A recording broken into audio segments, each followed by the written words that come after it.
welcome to another episode of Working Title Podcast. This is Josh Powers, and I'm here with my handsome, strappy co-host, Seamus McMahon. Hello, Seamus. Hi, how you doing? Doing great, but how you doing? Doing okay. Excellent. Today, we're going to be discussing Pitchfork's top 200 albums of the last 10 years list. Yeah. And it's a duty-ass list. I got to be honest. Just I mean, yeah, I'd have to agree. It's not that great, but yeah. So we're gonna chop it down to 100, just right in half. Right in half. Yeah, I think 200 definitely spans a good amount, but I think if you're gonna really pare it down, if we're gonna really pare it down to like discussable into a topics, digestible chunk of information. Yeah, we should chop it down to 100. Yeah. And we're not gonna change the list. We're just gonna go through it. Yeah. I mean, where do you want to start? Do you want to start right at the top? Because I was looking at it. It is Sweetener by Ariana Grande. Are you talking about the list at number 100? Sweetener by Ariana Grande, released last year. I really like one song from this album that I still listen to like on a pretty regular basis. It's called "God Is a Woman." Max Martin produced. It's a fucking masterpiece. Right. I have heard this album. It's got a few good songs. The production is spectacular all the way through. Like I said, that one song is really good. But I can't say it was a great album for me all the way through. Right. But I am very open to Ariana Grande. I think she's had some good songs in the past, and she's very cute and sweet. Yeah. And authentic. Yeah. It seems. I did not listen to this album because I'm not into vapid pop music. Yeah. But I think I've heard a couple different songs, and it's worth hearing that song because the production is like among the most masterful I've ever heard. Really? It's so fucking well executed. All the sounds and just the way it's put together. It's like elite level production. Right. Like really. Well, it's Max Martin. So good, dude. If he's producing it. Yeah, exactly. You're going to get something good. Yeah, and the vocals sound really great. The way they treated the vocals, all the overdubs. It's you could tell that was probably well over 200 tracks to make that song. Right. But anyways, moving on. I think we should talk about the list because let's talk about the list in general. I think they do it every 10 years if they're going to do like a top 200 of the 2010s, so there must be a top 200 of the 2000s. Yes. But like Pitchfork, they're kind of known for being like the center of music media at the moment. Okay. Like I would say Pitchfork and Noisy are kind of like the two They're what magazines. Rolling Stone used to be. Yeah. Rolling Stone I feel like is more, they're getting away from music reviews and are just more like we're gonna such a shame. Yeah, we're gonna pop in and see how Keith Richards is doing and see what he's doing with his life. Man. It used to be so good, dude. Yeah. Yeah. But now it's not as much. It's not. So Pitchfork and Noisy, in the wake of Rolling Stone's greatness, have in your mind kind of taken over that. Oh yeah. The elite cultural music space. Yeah, definitely. Especially since they're kind of the only print media at the moment doing anything. I feel bad for their bank account. Yeah. Who buys magazines, man? I'm sure there's still some people. It's not like how it was back in the 90s, though, man. Everybody was buying magazines. Oh, you all right there, buddy? To our third co-host, Cole. Mr. Cole. You okay? You all right, buddy? All right, he's fine. He's good. All right. But I think, people look to Pitchfork as being like the top of...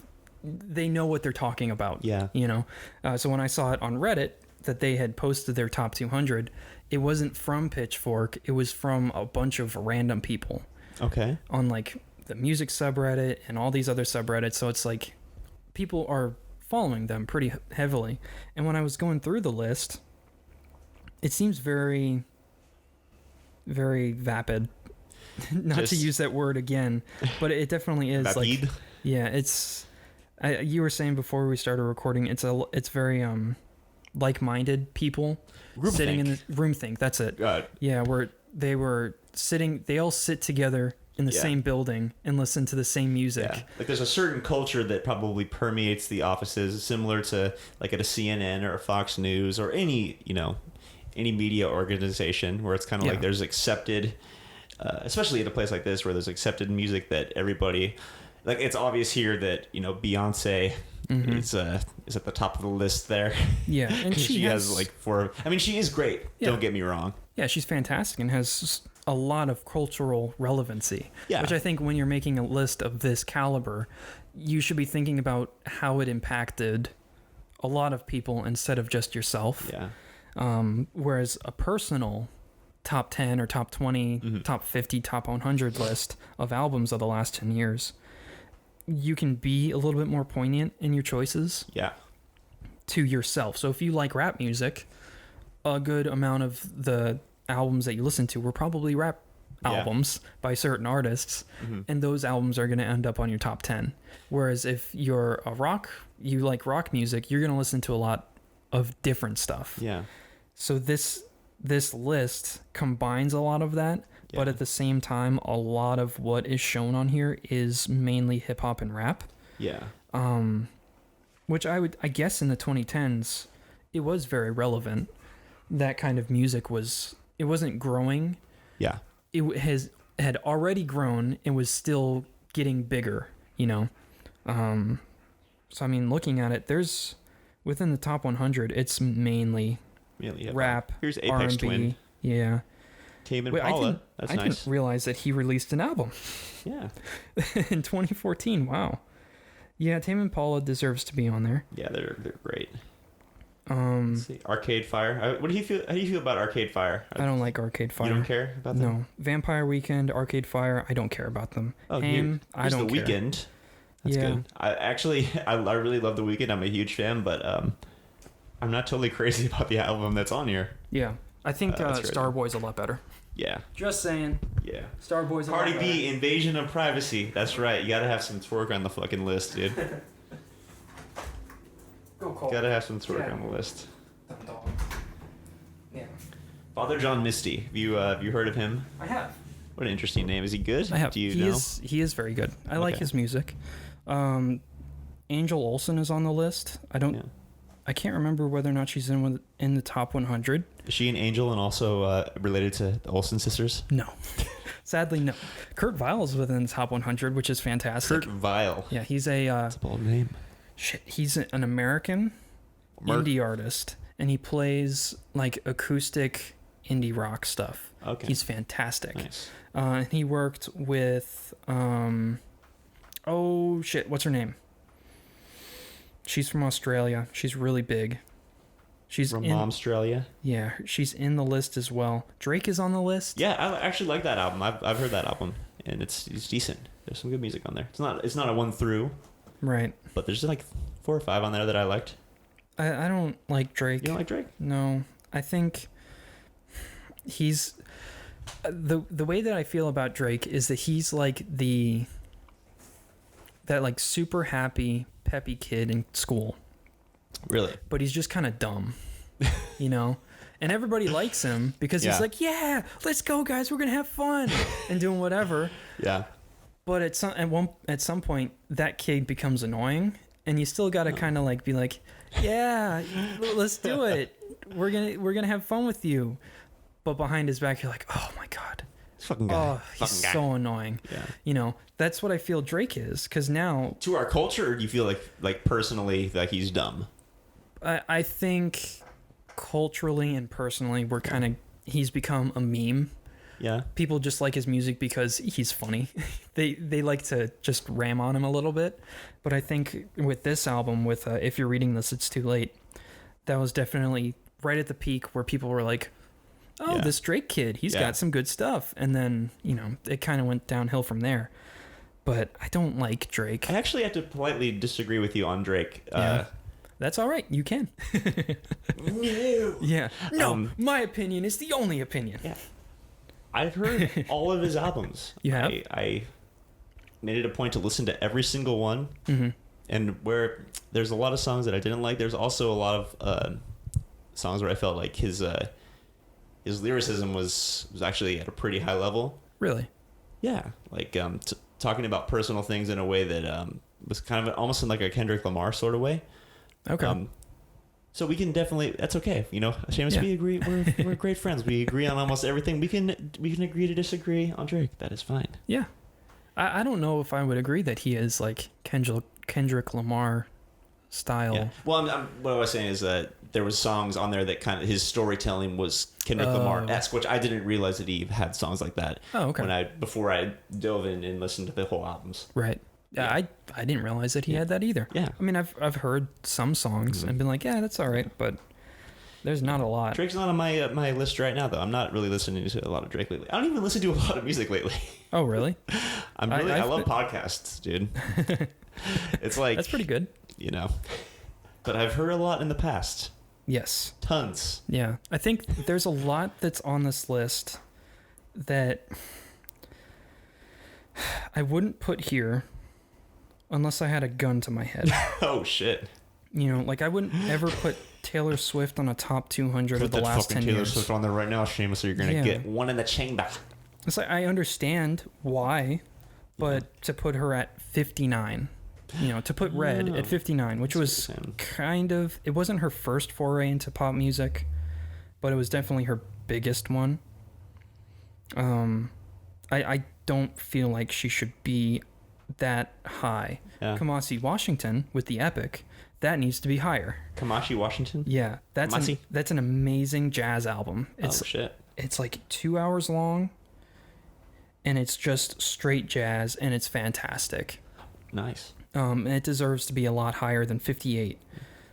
Who do you know? Happen to know if this was made by one person or a whole group of people? It was made by a whole collective. Okay. Yeah. So it's Kamasi Washington. He is the saxophone player, and then he has like a whole group of other people that he plays with. Yeah. Kind of like what's his name? Questlove. I got you. Right. You know, Questlove has his own music, but he has a whole band behind him. Yeah. Yeah. It's funny to see Bjork on here. Bjork? Yeah, like I didn't realize that. I knew Iceland? Yeah. See, I like her music. Yeah. I like it a lot because I like really weird stuff, which kind of gets us into even Grimes is on here. Didn't she date Elon Musk? She is. Oh, man. I think they're still together. Hit the fucking jackpot on that one, dude. Yeah. I think that's a mutual jackpot. They both kind of hit the jackpot there. Definitely. But like 2 of her albums are on here. She's at number 50 and number 11. Oh shit! Yeah, which is fantastic. I just heard some new shit you put out. It was actually pretty interesting. It was an interesting song. It's very. Yeah. She has some very, very good music. Yeah. But again, great name too. It's like Crimes with a G. Yeah. Crimes with a G. And at the same time, I feel like a lot of other music isn't portrayed very well.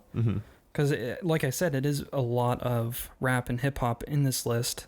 There's some rock stuff. It's pretty, I'm looking at it now, and it's a little bit more diverse than I was willing to give it credit for among First Glimpse. Right. It's a little bit. They still shift more towards the hip hop and rap, which I understand why, but there was still a lot of, within the last 10 years, a lot of indie rock and alt groups that were coming out. With good shit. Yeah, with really, really good stuff. And they may not have made a huge splash. Yeah. Like a lot of these albums did. Like I know Bon Iver made a huge splash when it came out. And he's an indie artist. Yeah. He just plays acoustic music. And it's amazing. But at the same time, you have bands that are releasing music that nobody really knows about. Like I think King Gizzard. Yeah. I love King Gizzard. And they've released like 8 albums. No, even more than that. I think maybe 10 or 12 albums in the last 10 years. They're not on this list? No, not at all. No? Not at all. And they deserve to be. Because they span a lot of different genres. Of course, it's mainly rock style music, but they have a blues album. And they have like an acoustic album. And this... Very diverse. Great artists. Yeah, prog rock album and all this other stuff. Mm-hmm. It deserves to be on this list, especially just because of what they did 2 years ago, where they put out 5 albums, fully fledged albums. It's insane. Not just EPs of like 2 or 3 songs. It was like 10 or 12 songs 5 times. Mind-boggling. It's insane. And they're not on here. And that was only 2 years ago. So if you're going to tell me that it's culturally relevant, top 200 culturally, I can't say that word. Culturally. Super relevant albums to the music industry and the music world as a whole. I think people and bands that are doing things that are beyond just releasing an album every year and like 1 or 2 songs making a big splash. Yeah. They need to get representation on these sorts of lists. You know, I agree. Yeah, because it's just so weird. I strongly disagree with Rihanna's anti being at number 12. We were discussing that briefly before the podcast. Does she deserve any spot on any list? I think she's got some good songs. I think that's probably the only album I've ever heard of hers, actually, all the way through. I mean, she's got some singles like that she's put out that, you know, it's not like shit I would put on by myself and be like, I want to hear some Rihanna right now. But when I hear it, I'm like, oh, it's cool. Right. Yeah, like it. There's a song called S&M that's really good. I think I've heard that. That's a good song. Yeah. Like at where I'm currently working, about to leave, we got a new music system, or like a new radio sort of thing. And they play like a lot of different stuff. Like before it was like 2000s or late 90s, and like now music, but it was like safe pop. Mm-hmm. And it was never good. Safe pop? Yeah. What's like safe pop? It's like stuff that companies will pay for, and it doesn't explicitly cuss or talk about sex or drugs or anything like that, but it's like Bruno Mars music. Oh, okay. You know, like his early stuff, or like weird pop artist music that you've never heard of before, but obviously it has like this infectious hook. Yeah. And then we hear it like 10 times within a day. And it's like, all right, can we change the music, please? Change that shit. Please, can we change that? Because it gets so annoying. But now they're playing like David Bowie and Nirvana's playing. Yeah. And it's like, what? Yeah. They're playing that because at one point I heard Thundercat, which is fantastic. He's amazing. And Tame Impala, who's amazing. And it was like every once in a while you got those songs. Yeah. But then it would immediately change to like an Ariana Grande song. Ariana. Yeah, my mouth isn't working. And it was just like, all right, that's all right. And then it would change to some song from an artist you've never heard before. It's like, that's not good, but it's like safe. And they probably paid $5 for it, you know, to play it in hundreds of stores across the country. Costs literally $5. Yeah. And then the artist gets 3 cents, you know. 0.3 cents, Seamus. Yeah. I don't know if you know how the music industry works, but 0.00003 cents. That's how that shit gets divvied up, man. You get point percentage. You get nothing. Yeah. Well, can we parlay that into? You had also mentioned that you made a top 10 list of your personal favorites. Can we talk about those a little bit? Yeah, sure. Because I looked at the top 200 songs list, and I thought that would be a good idea to talk about. Mm-hmm. But then I saw the albums list, and I was like, that's a little bit more meatier. You know, is the song list just as egregious as this list, though? Yes, pretty much. It's pretty much all hip hop and rap. Oh, shit. Just the same way. I think there was maybe a Daft Punk song on there, but it's just like, it's the same thing, where it's just pop music and hip hop and rap. So I decided to make my own top 10 list. Yeah, I like it. And top 10 songs list, because we wanted to talk about it on our other podcast, Lost in Phoenix. And I thought I'd get that ready. Yeah. Just in case we did that. Oh. Am I fucking up your plan, Seamus? No, not at all. I think fucked it up. It doesn't really matter. We can do it again, and we can do it on the other one and have your top 10 list. Yeah, exactly, dude. But so I made my own top 10 list of both albums and songs. And I feel like it's very personal. Like I said at the beginning, if you're going to make a personal list, you can be very poignant as to what you listen to. So I started out my top 10 list at number 10 with Flower Boy by Tyler, the Creator. Oh. Yeah, which came out 2017, so 2 years ago, or maybe 2018. Nice. It's your favorite? It's number 10. Number one's my favorite. Yeah, number one's my favorite of the last 10 years. I'm going to have to check that out, dude. Yeah, I listened to that album all the fucking time. Like, all the time. Cool. Over the summer, I listened to it almost every single day driving down to school. Oh, shit. Because I love that album like it? so I really much. got to check that out, dude. Yeah, it's so good. It's such a different feeling to Tyler because he does a lot of more orchestration in his music. Yeah. And a lot of more chordal use. And he has a lot of other people come in, which he talks about a lot, where people don't want to hear him. They want to hear other people on his songs. Yeah. And then he has parts in the songs. And I think the mix of the two is fantastic compared to his newest album, Igor. Yeah. Is it not good? It's good. I like it, but it's definitely, he veers more towards other people singing on his music than he does. Okay. Where he'll maybe have like one part in it where he raps a little bit, and then that's it. Oh, okay. You know, and then it's back to everybody else. Yeah, it's just a way to feature out his friends. Oh, okay. But then number 9, I have Fresh Air by Homeshake. Okay. Who, if you don't know Homeshake, he is this Canadian solo artist who makes his music in his apartment, super small apartment by himself. And he was Mac DeMarco's guitar player for a little while. Yeah. And this album is fantastic. It was my first foray into his music. And it's Homeshake. I gotta write this shit down, dude. I'll give you the list. Yeah, give me the list. Send me the list. I have some interesting stuff on here. I need to get back into this music shit, dude. I need to get back in, you know? Yeah. But Homeshake is number 9. Number 8, I have Surface to Air Missive by Surface to Air Missive. So it's a self-titled album. It's his second album. He's also a solo artist. Okay. And he has this progressive punk noise music. I don't know exactly how to describe it without playing you it, because it sounds dope. It's so weird and so fantastic. Are these at the albums same time. that you've written down here? Because I'll check out these whole albums. 10 albums and the 10 songs, each in a separate list. Nice. And this album, when I listened to it, I just found it one day. Yeah. It was recommended to me. Find. Yeah, and I was like, that's a really cool album art. I like that a lot. So I listened to the first song and I was like, oh, this is weird. And then I listened to the rest of it and it's like, all right, I love it. I'm going to listen to everything else. And I did, and he's fantastic. So that's number 8. Number 7, I have I don't know how to say it, so I just call it the Yellow Album. Yeah. And it's by a group called Grebz, who's a Ukrainian rap group.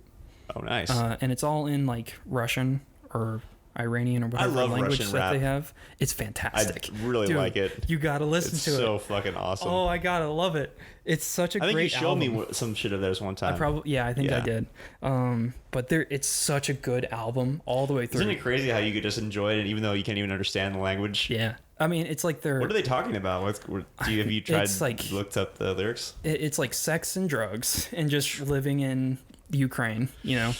Living in that shit. I'm just kidding. It's not a shithole. I don't know that. I've actually seen some fantastic. travel shows. It looks like wild. a nice place. Okay, it's wild. Their beats are fantastic. I think they use so few samples, but the way that they have everything set up and the way it mixes together is fantastic. Nice. I don't know how they did it because it's 3 guys in the Ukraine. So, somehow they did it on old Russian shit. But then at number 6, I've got Random Access Memories by Daft Punk. Yeah. It's a good album, dude. It's a really good album. I love that album. Not much to say about it. I put it at number 6 because I like it a lot. But it doesn't really affect me too much. Yeah. I like it a lot. Maybe a lot more than Flower Boy, which I listen to a lot, and the Yellow Album by Grebz. Yeah. But it's I didn't put it closer to the top. Yeah. Because it's it's a pretty diverse list already. You've got the hip hop, you got the solo hip-hop, song. Yeah. Indie stuff, indie noise stuff, Daft Punk for the electronics. I'm interested to hear what rounds out the list. Number 5, I've got Run the Jewels number 1, which I think is a great album by Run the Jewels. I didn't put 2 or 3 because I really like number 1. You have enough space for that, bro. Yeah. That was your favorite one? I really like number all 1. Yeah. I listen to it all the time. 2 is really good. That's my first listening of them. And then 3 I like a lot, but I probably wouldn't. I think number 1 affected me a lot more when I listened to it. And then I've got at number 4 I have Relax by Das Racist, which is a rap group. Das Racist? Yeah. Who's fantastic. They're from New York. They met in Juilliard. That's racist, man. Yeah. But such a great album. You can't listen to it anymore on Spotify because they took it off. Is it on the YouTubes? It probably is. Nice. I need to download it. I've read that name. I just didn't. Oh, they're so fucking good. Oh, I love them so much. Yeah. But then number 3, to kind of counteract their indie rap group sort of thing, is Yay by Kanye West, which is his last self-titled album or self-produced album, which I really liked a lot. There's a lot on there that is very different from what all of his previous music is, and I like it a lot. It's very personal, very very affecting, and I really like the first track. I thought about killing you today. It's a great title. It's such a fucking good song. Nice. But it's like it's very personal, you know. Yeah. Yeah. It affects me a lot. Which then gets into This Old Dog by Mac DeMarco at number 2, which is also very personal, not only for Mac DeMarco, because it's an album about his dad. Oh, okay. His dad passed away or what? He didn't pass away. He just left one day when he was a kid. So he just completely abandoned him. Wow. And was always fighting to get his father's attention. Yeah. And then at the end of the album, there's a song. What is it? It's like Moonlight on the River, and the song is about him just being like, it's all right that my dad doesn't care, I'm doing really good by myself. Yeah. And he just kind of like throughout the album he's working through his abandonment issues, and it's fantastic. Nice. Again, a very personal album to me. Yeah. But I think the way he produced that album and really did it, he did his personal issues very much a good justice. Nice. Through creation of this album. And then number 1 is Soft Hair by Soft Hair. Soft Hair by Soft Hair. Wow, that must be really good for it to be above all others. Fan-fucking-tastic. I love this album. Soft Hair. Dude, no personal, please send me this list. I will. This week I'm going to listen to all of these albums. Please do. In their entirety. Please do. They're fantastic albums. I have a feeling it'll inspire me. Yeah, but this album I found randomly. Spotify was just like, hey, you might like this. I was clutch. Like, I listened to it. Spotify coming through in the clutch. Yeah. I listened to it and I was like, this is my favorite album of all time. I will never stop listening to this. Wow, I will listen to it all time. Like anytime I listen to it, I've got to listen to this either one song all the way through multiple times or just the entire album. Holy shit, that's such the goal, dude. Oh, so good. God. It's a Soft I bet they'd Hair. be so stoked to know that information too. Maybe. Are they a pretty big band? No, they've released one album, and where are they from? So it's 2 guys, Conan Moccasin, who's fantastic by himself, and another guy who goes by the name La Priest, who I have. Are they from the States? No. La Priest is from San Francisco. Oh, okay. Or like California area. I think that's he's a whole French. Different country out there, bro. Yeah, I think La Priest is French, but he's from. He like started making music in California, and then Conan, he's from Australia. Oh, nice. Yeah. So just fantastic album. If you haven't listened to it, you need to. I gotta fucking check it out. That's the best of all time. It's so goddamn good. It's so good. I love it so much.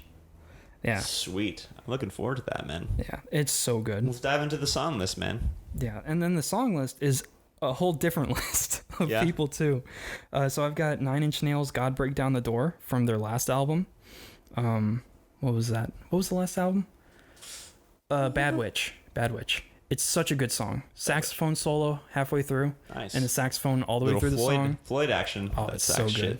So good. Then I've got No Love by Death Grips, which is a song on there off of No Love Deep Web, which is also a great album, but I didn't want to put it on my top 10 albums list because it's not my favorite Death Grips album, but I like that song a lot.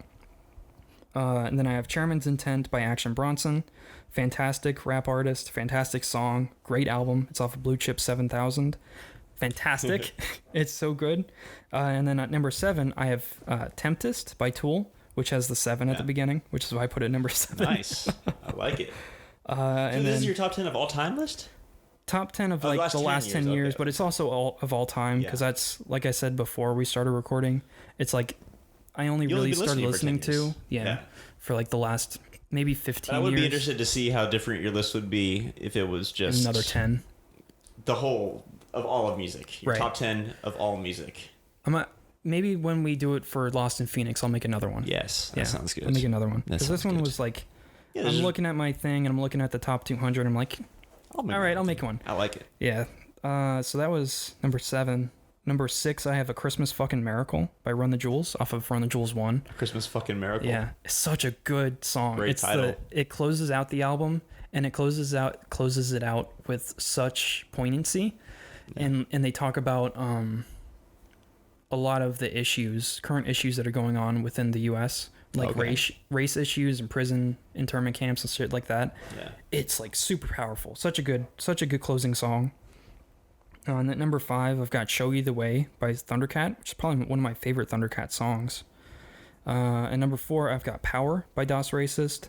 Another great song. It's got Despot on it. Is it off that album that was in your top? They also have one album. Well, they have 2. The first one they released online and never put it on any streaming services. Yeah. And then the second one, Relax, they put on everything. So you can find it on Google Music. Okay. You can't find it on Spotify anymore. But fantastic song. Everybody in the group has just one of the best like lyrical rap sections for every single one of them on that song. Number 3, I've got Ladies in Trouble with the Law from Law Priest. That's a great fucking title. It's such a good song. Ladies in Trouble with the Law? Was that what it was? Yeah, Ladies in Trouble with the Law. Such a good song. It's probably off of his one album called Inji. It's probably his most compact song. Very, very enjoyable to listen to. Very pop style-esque, but very, very good. Number 2, I've got Patience by Tame Impala, which is one of his recent tracks. Very, very good. Nice. I like that song a lot. Has a lot of personal impact on me when I listen to it for the first time. And every time I hear it, I'm like, oh, it's so good. Yeah. It's just so good. And then number 1, I have Resonance by Home, who's a... I've heard of Home. Yeah. Is that with 2 M's? Just one. Just one? Yeah, just it's an electronic group, and they make... It might be one dude, but they make like a lo-fi sort of... Holy shit, that's your favorite song? Yeah. It's so good. It's so hard to make these lists too, because any one of those songs could probably easily be your number 1. Oh yeah, definitely. You know? I really wanted to put A Christmas Fucking Miracle at number 1. And that's the thing about these lists. It's so good. Maybe we should give not preface, but mention that maybe we should give the Pitchfork people a little bit more leeway, because it's hard to make a top. Oh yeah, it's really hard. It's hard to make a list of anything because art is so subjective. Yeah, it's the same thing with like that the top 100 guitarists of all time. It's like this wildly contested list. So it's like, oh man, yeah, it is really hard. Really make the number 1 or even top 10, because there's so many debates that could be made about it. Yeah, there's so much. Yeah. So I mean, at the same time, we should give them credit for creating that list. Yeah, but it's like you got 200. You know, there's a whole universe of music, and you kind of slapped it down into this subcategory of a couple different genres. But at the same time, like you said, it is very hard. Yeah. And having X amount of people working for that company. Yeah. And all of them. I bet you it ruined some friendships, or like there's definitely like some weekend parties where they're like, this fucking person, could you believe that they put that at this number? That's ridiculous. It's like, yeah, man. And, you know, all kinds of, I'm sure there's a lot of inner office politics when it came to the collaboration of that list. Maybe. Somebody probably hates the head editor that put it all together. Yeah, dude. It's like, I mean, I'm sure there's a lot of that. Yeah. But for me, I want to say personally, my favorite song of all time is I Like Big Butts, I Cannot Lie. You other brothers can't deny.